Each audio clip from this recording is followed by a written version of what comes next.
Hey y'all, so today is the second section of chapter 1 for PreCalc Trig, and we'll be going over even and odd functions, when a function is going to be increasing, decreasing, or held constant, and local max and min of a function.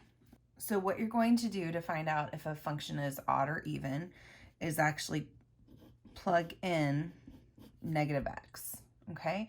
Now, if your result comes out the same, right? So if you plug in negative x into your function and you get the same function back, it's even. If it negates the function, it's odd. Okay, so what does that look like? All right, let's do an example. Let's say we have our basic x squared function.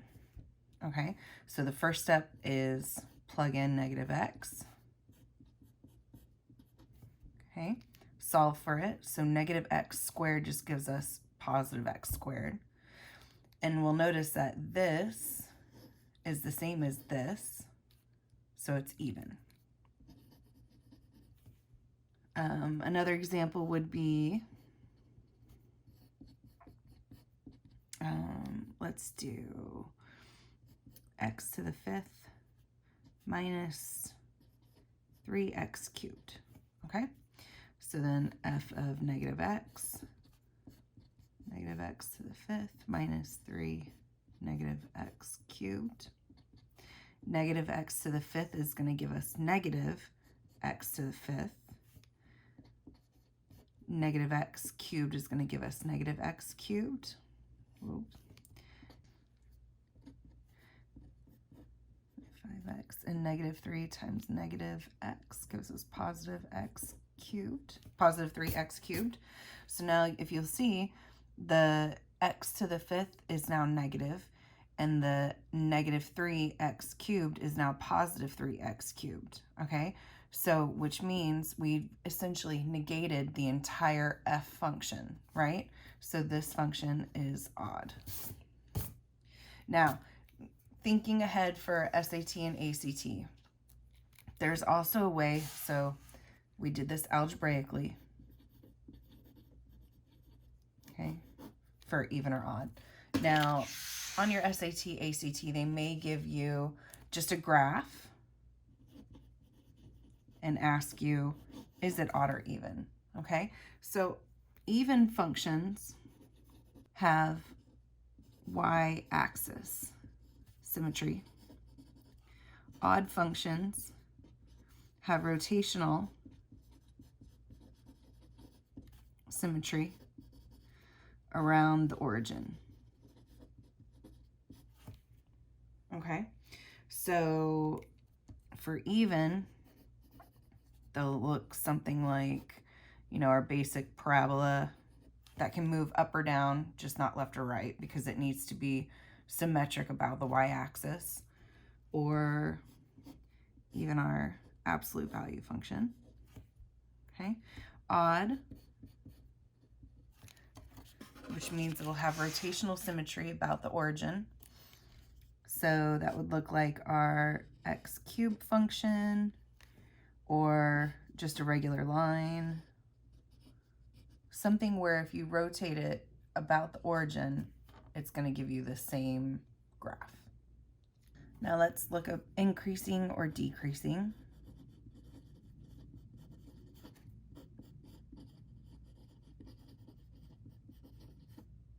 Or constant. Okay, and for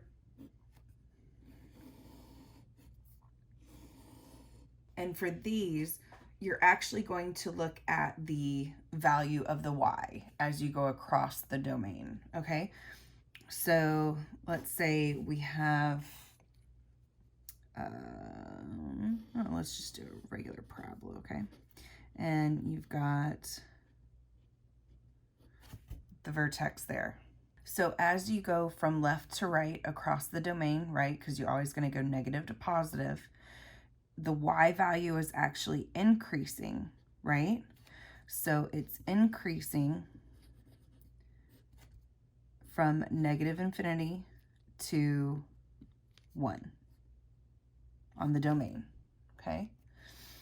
And the y value will be decreasing, or the range, so the y value is decreasing from 1 to positive infinity on the domain.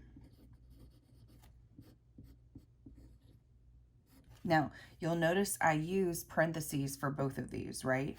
Because at the vertex is neither increasing nor decreasing, so it is constant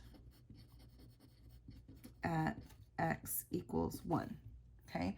So the range is increasing on the domain from negative infinity to 1. The range is decreasing when the domain goes from 1 to positive infinity, and it's staying constant at 1. And that's all you do for increasing and decreasing. All right, so for local max and min, you're basically just looking at vertexes. Okay, so just remember, you're just looking at the vertex. So if we have a graph that looks like this, okay, if you'll notice, we have a vertex here, a vertex here, and a vertex here, okay? So this is the local max. Then we come down, we have a local min, and then up here we have another local max, okay? And the reason why it's a max or a min is because, again, we're looking at the y values on the domain, okay?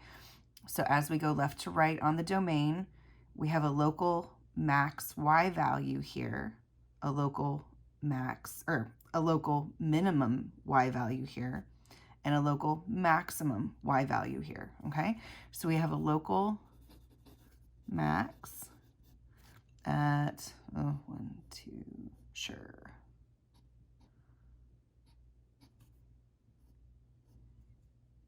Okay, so we have a local max at -3, 2, whoops, 2, and then a local min at 0, -1, and then another local max at 1, 2, 3, 4. That's it for local max and min. All right, let's do some more examples of all of this put together. Okay, so the first ones we're going to look at, you need to know if it's odd, even, or neither.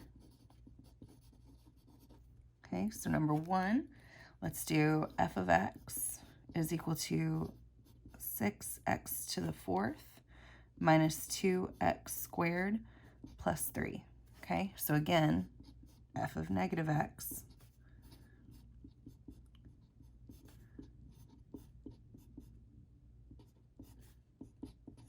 okay. Anytime a negative is raised to an even power, it comes out positive. So 6x to the 4th minus 2 even power, so x squared plus 3. Okay, is that exactly what we started with? Yes, so it is even. Okay, number 2, f of x, negative 3x cubed plus x. Again, plug in your negative x. Yeah, to the first, but it's understood. Okay, anytime a negative is raised to an odd power, it's going to stay negative. So negative 3 times negative x cubed. Okay, multiply those together. Okay, is that the same or the opposite of what we started with? Okay, so that's opposite, opposite. Good, so it's odd. All right, number 3. F of x equals 10x squared plus 6x minus 2. 10 negative x squared plus 6 negative x minus 2. Okay, negative x squared gives us positive x squared, so x squared. 6 times negative x gives us negative 6x, and negative 2 comes back down. So we have the same, opposite, same. So this one is neither even or odd, because either they all have to stay the same or they all have to change. Okay, so now for these two. So remember, if you're looking at the graph, if it's even, it's going to have y-axis symmetry. So this one, if you fold it across the y-axis, it's going to be the same. So this one's even. And number 5, that's going to be odd because it's rotational about the origin. Oh, and what about neither? Okay, so let's make up one that's neither. Well, it's going to be anything else that doesn't have either of these symmetries. So yeah, neither. All right. Also, neither will be anything with the x-axis symmetry. Okay. All right. So next is going to be, is this graph increasing, decreasing, or constant? Okay, so here's your graph. So we realize that the y values are increasing, right, up to here, and then it decreases from here on, okay? So on what domain is the y value increasing? Negative infinity to 1, 2, 3, 4, okay? Decreasing from negative 4 to positive infinity, and then constant at x equals negative 4. All right, so for our last one, just tell me what the max and mins are. So our max is 2, 4, and our min is 0, 0. And that's it.